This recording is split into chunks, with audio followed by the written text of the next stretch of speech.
નમસ્કાર મિત્રો, મહાદેવ એજ્યુકેશન ચેનલમાં આપ સૌનું હાર્દિક સ્વાગત છે. મિત્રો, આજના વિડીયોમાં આપણે ગુજરાત સરકારની ખૂબ જ મહત્વપૂર્ણ યોજના એટલે કે ડિજિટલ ગુજરાત સ્કોલરશિપ વિશે માહિતી મેળવવાના છીએ. આ યોજના ખાસ કરીને એવા વિદ્યાર્થીઓ માટે છે કે જે વિદ્યાર્થીઓને ભણવામાં આર્થિક સહાયની ખૂબ જરૂરિયાત હોય છે. તો એ વિદ્યાર્થીઓ માટે ખૂબ જ સરસ યોજના છે સ્કોલરશિપની. તો વિડીયોમાં આપણે ફોર્મ કેવી રીતે ભરવું, કયા ડોક્યુમેન્ટની જરૂર પડે છે, એ બધી ડિટેલ વિડીયોમાં સ્ટેપ બાય સ્ટેપ બતાવવામાં આવી છે. તો વિડીયોમાં અંત સુધી બન્યા રહેજો અને ચેનલમાં જો નવા હોય તો ચેનલને સબસ્ક્રાઈબ કરજો અને જો વિડીયો ગમે તો લાઈક કરજો અને તમારા મિત્રો સુધી વિડીયો શેર કરજો. Thank you. ચાલો તો આપણે વિડીયો સ્ટાર્ટ કરીએ. મિત્રો, સૌથી પહેલાં આપણે ગૂગલ ક્રોમ બ્રાઉઝર ઓપન કરવાનું છે.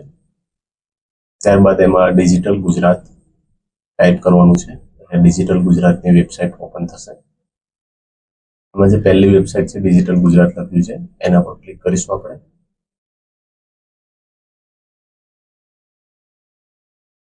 ત્યારબાદ આ જે સૂચના આવે છે એને ક્લોઝ કરીશું અને કોર્નર પર લોગિનનો ઓપ્શન છે, login and register.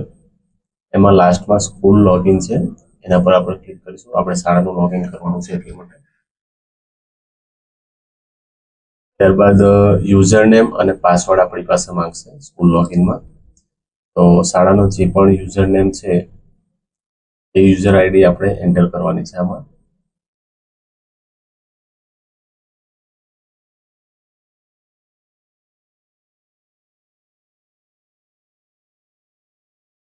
User name enter કર્યા બાદ નીચે પાસવર્ડનો ઓપ્શન છે.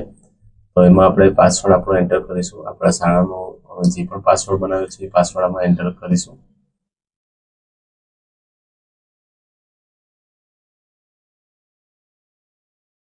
ઓકે, પાસવર્ડ એન્ટર કર્યા પછી ત્યારબાદ નીચે કેપ્ચા નાખવાના છે. કેપ્ચા ધ્યાનપૂર્વક નાખીશું તો લોગિન કરવામાં સરળતા રહેશે.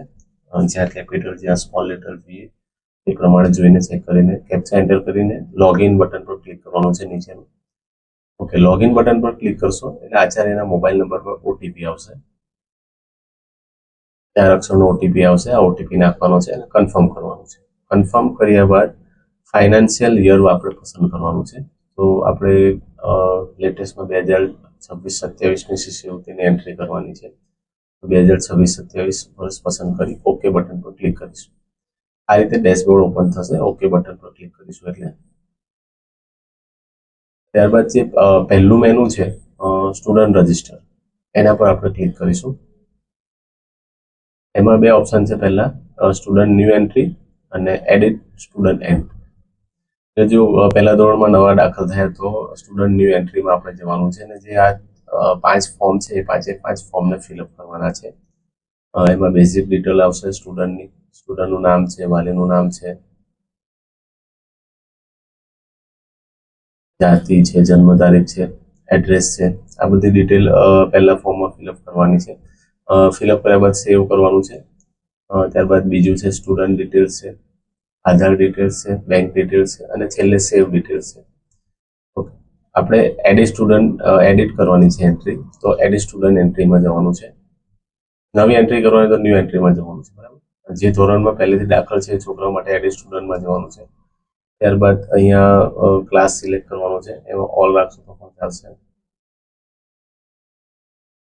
અને ધોરણ વાઇઝ કરવું છે તો મેં ક્લાસ 1 પસંદ કર્યો છે અને શો કર્યું છે.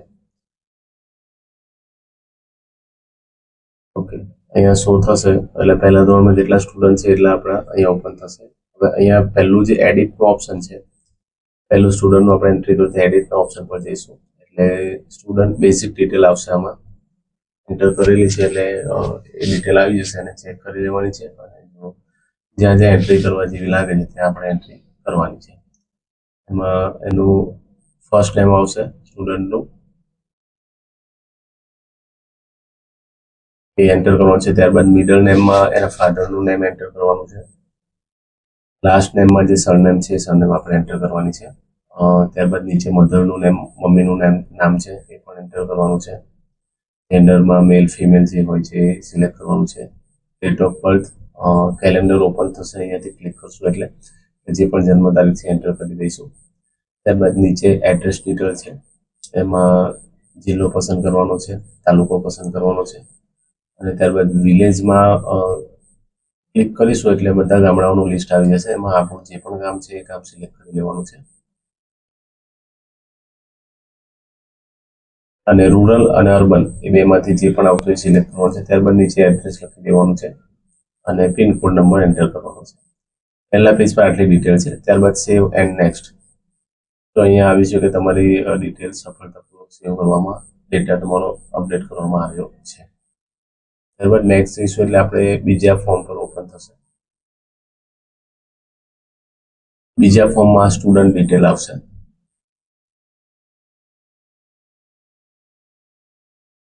ઓકે, સ્ટુડન્ટ ડિટેલમાં જે પણ ડિટેલ છે એ ડિટેલ આપણે અહીંયા નાખીશું. એમાં ખાસ વાલીનું વ્યવસાય પૂછશે, તો જો મજૂરી કરતા હોય તો અધર લખીશું અને બાજુમાં લેબર કરી દઈશું. અને બીજો કોઈ અન્ય કોઈ વ્યવસાય હોય તો આમાંથી ઓપ્શનમાંથી આપણે સિલેક્ટ કરી લેવાનું છે. અહીંયા મેં અધર કર્યું છે બંનેમાં, અને લેબર એટલે મજૂરી કરે છે એટલે લેબર લખ્યું છે.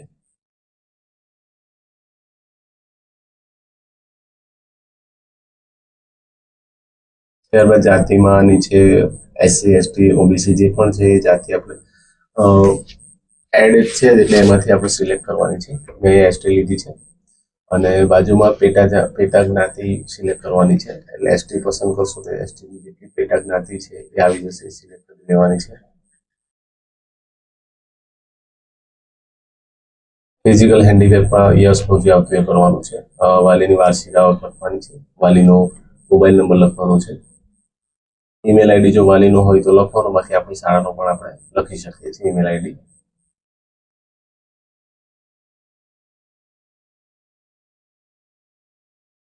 હોસ્ટેલ ટાઈપમાં આવતું હોય તો કરવાનું છે, બાકી નો કરવાનું છે, નોટ એપ્લિક કરવાનું છે. ત્યારબાદ બાજુમાં પર્સન્ટેજ એટલે ટકા નાખવાના છે. ગત વર્ષની પરીક્ષામાં જે ટકા આવ્યા હોય વિદ્યાર્થીના એ ટકા નાખવાના છે. નીચે નંબર ઓફ ડેઝ કરવાના છે. એ 9-10 માટે છે એટલે આપણે લાગુ પડતું નથી, એમાં કશું કરવાનું નથી. બીપીએલ નંબર હોય તો એડ કરવાનો. ત્યારબાદ સેવ એન્ડ નેક્સ્ટ કરીશું એટલે ફરી આવશે તમારી વિગતો સફળતાપૂર્વક અપડેટ થઈ ગઈ છે. હવે ત્રીજું ફોર્મ ઓપન થશે. ત્રીજું ફોર્મમાં ખાસ ધ્યાન રાખવા જેવું છે મિત્રો, કેમ કે આધાર ડિટેલ છે. આધાર ડિટેલ વેરીફાઈ નહીં થાય તો શિષ્યવૃત્તિ પેન્ડિંગ રહેશે. એટલા માટે આ ખાસ કાળજીપૂર્વક ધ્યાનપૂર્વક કરવાનું છે. એમાં 3 ડ્રોપ બોક્સ છે. પહેલા રિસ્પોન્સનું છે, વાલીની સંમતિ છે અને પ્લે આધાર કોન્સેન્ટ છે. એ 3માં ક્લિક કરી દઈશું. નામ ચેક કરી લઈશું. જેન્ડર છે, ડેટ ઓફ બર્થ છે, ડિટેલ આવશે. ઈમેલ આઈડી છે, મોબાઈલ નંબર. ત્યારબાદ નેમ એઝ પર આધાર બોક્સ એના પર ક્લિક કરીશું એટલે આધાર કાર્ડ પ્રમાણે નામ થશે અને નામ ચેક કરી લેવાનું છે. આગળ પાછળ નામ હોય જે પ્રમાણે લખવાનું. ત્યારબાદ આધાર કાર્ડ નંબર આમાં એન્ટર કરવાનો છે અને વેરીફાઈ આધાર એ બટન પર ક્લિક કરીશું. વેરીફાઈ થશે. જો આધાર કાર્ડ અપડેટ હશે તો જ વેરીફાઈ થશે, એટલે અપડેટ કરાવી લેવાનું. તો આધાર કાર્ડ અપડેટ છે એટલે અહીંયા યસનો સૂચના આવી ગઈ છે, બરાબર. ત્યારબાદ નીચે રેશન કાર્ડની ડિટેલ છે અને જે પણ ઘરના કોઈ પણ મેમ્બરનો રેશન કાર્ડ નંબર નાખીને તમે ગેટ ડિટેલ કરી શકો છો અને એને એડ કરવાનું છે. અહીંયા રેશન કાર્ડની ડિટેલ નથી એટલે હું ડિટેલ નાખતો નથી. ડિટેલ નાખ્યા વગર પણ તમે સેવ કરી શકો છો. ઓકે, ત્યારબાદ નીચે ઓટીઆરની માહિતી છે. ઓટીઆર 9-10 ધોરણ માટે છે એટલે આપણે લાગુ 1 થી 8ની શાળા માટે લાગુ પડતું નથી, તો એમાં પણ કશું નથી કરવાનું.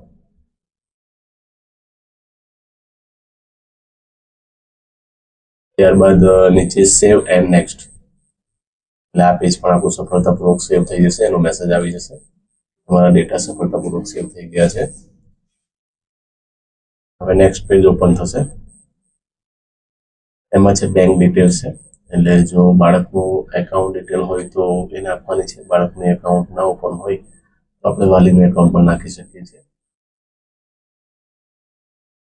કન્સેન્ટ છે અહીંયા યસ કરવાનું છે. ત્યારબાદ આઈએફએસસી કોડ નાખવાનો છે. તો બેંક ડિટેલ આવી જશે. ત્યારબાદ નીચે લિસ્ટમાંથી બેંકનું નામ પસંદ કરવાનું છે. શાખા એટલે બ્રાન્ચ કઈ છે એ પણ લિસ્ટમાં આવી જશે, એ પણ આપણે સિલેક્ટ કરી લેવાનું છે. ત્યારબાદ બેંક એકાઉન્ટ નંબર ખૂબ ચોકસાઈપૂર્વક નાખવાનો છે. જોઈને 2 વાર નાખવાનું, રી એન્ટર પણ કરવાનું છે અને ચેક કરી લેવાનું છે બંનેના આંકડા મેચ થાય છે કે નહીં. ત્યારબાદ બોક્સ આપ્યું છે કે એઝ પર પ્રોફાઇલ, એમાં ક્લિક નથી કરવાનું. આપણે એઝ પર બેંકની પાસબુક પ્રમાણે જે નામ છે એ જ નામ ટાઈપ કરવાનું છે, એટલે વેરીફાઈ થઈ જશે અને સરળતાથી શિષ્યવૃત્તિ એકાઉન્ટમાં જમા થઈ જશે.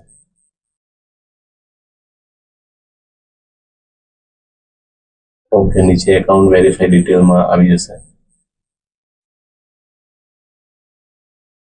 ડેટ ઓપન થશે, ત્યારબાદ સેવ એન્ડ નેક્સ્ટ કરવાનું છે, એટલે આ પેજ પણ આપણું સફળતાપૂર્વક સેવ થઈ જશે. એનો મેસેજ ઉપર શો થશે. ઓકે આપવાનું છે. હવે અંતિમ પેજ પર જઈ રહ્યા છે મિત્રો. વિડીયોમાં બન્યા રહેજો, ખાસ ધ્યાન આપજો. એમાં સેવ એપ્લિકન્ટ એટલે જે પણ અત્યાર સુધીની ડિટેલ નાખી છે બધી ડિટેલ આમાં આવશે, એટલે એકવાર શાંતિપૂર્વક આપણે ચેક કરી લેવાની છે બધી ડિટેલ. કોઈ ડિટેલ એડિટ કરવા જેવી તો નથી ને? તો એડિટ કરવા જેવી લાગે તો એ પેજમાં તમે જઈને એડિટ કરી શકો છો.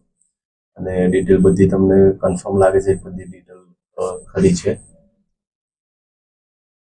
તો નીચે એક બોક્સ આવશે, એમાં ખાતરીપૂર્વક મેં ચેક કર્યું છે અને બધી ડિટેલ કમ્પ્લીટ છે એના માટેનું એક બોક્સ એને ટિક કરીને કન્ફર્મ કરીશું, એટલે સ્ટુડન્ટનો ડેટા સેવ થઈ જશે.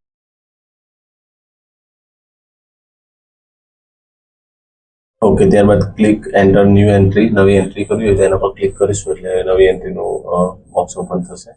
એમાં પણ આ રીતે સેમ જે આ એન્ટ્રી નાખી છે એ પ્રમાણે એન્ટ્રી આપણે નવી એન્ટ્રીમાં પણ બધા ફોર્મમાં એન્ટ્રી કરવાની છે અને ડેટા સેવ કરવાનો છે. 5 ફોર્મ, 4 ફોર્મ ફિલઅપ કરીશું એટલે છેલ્લું ફોર્મ આપણે ચેક કરવાનું છે. હવે આપણે એડિટ સ્ટુડન્ટ એન્ટ્રીમાં જઈશું. બીજા સ્ટુડન્ટની એન્ટ્રી કરવી હોય, એડિટ કરવી હોય તો ફરી એ જ ક્લાસ પસંદ કરવાનો છે અને સર્ચ કરીશું એટલે એ ધોરણના વિદ્યાર્થીઓ આવી જશે. સેકન્ડ નંબરનું સ્ટુડન્ટ આપણે એડિટ કરીશું. આમાં મેં બધી એન્ટ્રી નાખી છે એટલે ડન અપડેટ છે બધી એન્ટ્રી. અપડેટની અંદર રેડ કલરનું આવશે. ત્યારબાદ આપણે TDDમાં જવાનું છે અને ક્રિએટ પ્રપોઝલ અને પ્રપોઝલ લિસ્ટ બે ઓપ્શન આવશે. આપણે ક્રિએટ પ્રપોઝલમાં જવાનું છે. હવે જે વિદ્યાર્થીની એન્ટ્રી સેવ કરી છે એની પ્રપોઝલ બનાવવાની છે, એટલે ચેકિંગ માટે ઉપર આપણે હાયર ઓથોરિટીમાં મોકલવાનું છે. તેમાં સ્કીમ સિલેક્ટ કરવાની છે. પહેલી તો સ્કીમનું ઓપ્શન ઓપન કરીશું એટલે લાસ્ટ સ્કીમ આવશે આપણી 1 થી 8ની 153 એ આપણે સિલેક્ટ કરી લેવાની છે.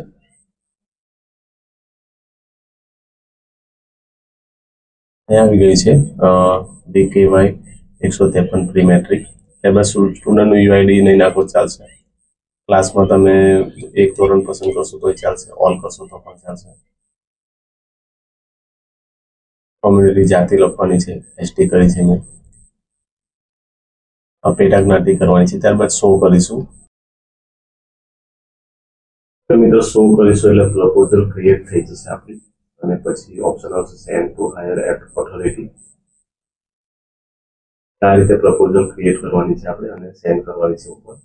ઓકે મિત્રો, અત્યારે નો ડેટા ફાઉન્ડનું મેસેજ એટલા માટે છે કારણ કે અત્યારે પ્રપોઝલ સેન્ડ કરી શકાતી નથી. જ્યારે ઓપન થશે ત્યારે આ રીતે આપણે સેન્ડ કરીશું, શો કરીશું એટલે પ્રપોઝલ આપણી સામે આવી જશે.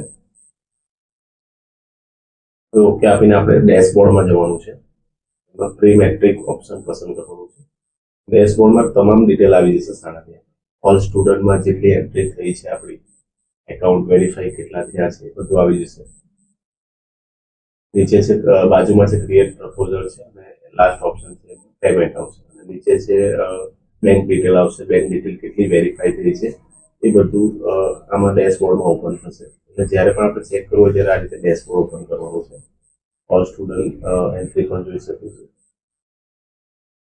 ક્રિએટ પ્રપોઝલ, કેટલી પ્રપોઝલ ક્રિએટ કરી છે એ પણ ગ્રીન કલરનું છે એમાં બતાવશે અને લાસ્ટમાં પેમેન્ટનું ઓપ્શન આવશે, જેટલા પેમેન્ટ આવી ગયા પણ શું. વિડીયો અંત સુધી જોવા માટે આપ સૌનો ખૂબ ખૂબ આભાર મિત્રો. જો વિડીયો ખરેખર ગમ્યો હોય તો વિડીયોને લાઇક કરજો, શેર કરજો અને ચેનલને સબસ્ક્રાઈબ કરજો, જેથી અમે નવા વિડીયો આપની સમક્ષ લાવી શકીએ એજ્યુકેશનના, અને બને એટલું વિડીયોમાં સરળતા લાવવાનો પ્રયત્ન અમે કરીશું. Thank you. હર હર મહાદેવ.